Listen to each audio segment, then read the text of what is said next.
The era of pressure before any public build is one I don't hear people talk about that much beyond trivia about old designs, and one time I saw Cease in somebody's community post joking about how it looked like Pinky.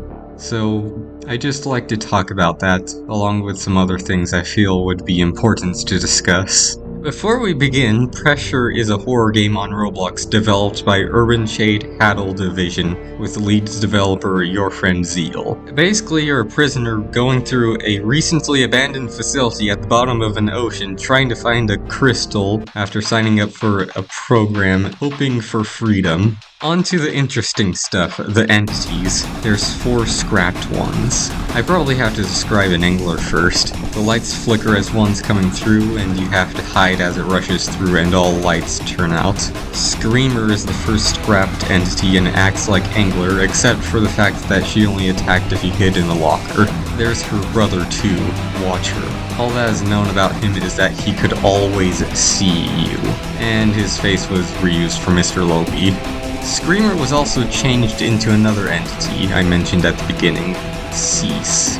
Cease is an Angler variant like the last 2, but now only attacks if you moved, and was removed for being boring. Angry Angler is the last scrapped entity. It may have been a more difficult Angler variant and would be used for a scrapped hard mode. The one screenshot with it also shows Screamer, an early Angler, and an early Code Breacher and Code Breacher crate. Crates never made it into the final game. Now, while this slideshow of old designs goes by, I have something to talk about. So all of the information I just covered is primarily on just a single wiki page, with most primary sources being links to Discord messages from Zeal clarifying information. I think many, especially teachers and professors, would object to this, but I think it is necessary. This is the only place where information on anything in Pressure exists in this much detail, and I doubt it's made up.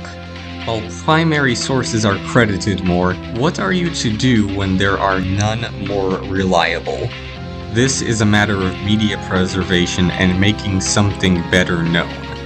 Wikis aren't entirely unreliable either. Many have guidelines and rules, and misinformation is easily struck down. Only those who are abandoned become cesspits. People who write wikis to make information known are dedicated. Too dedicated. Just like me. Those who write in wikis to deceive will be smited by those who write to inform and preserve.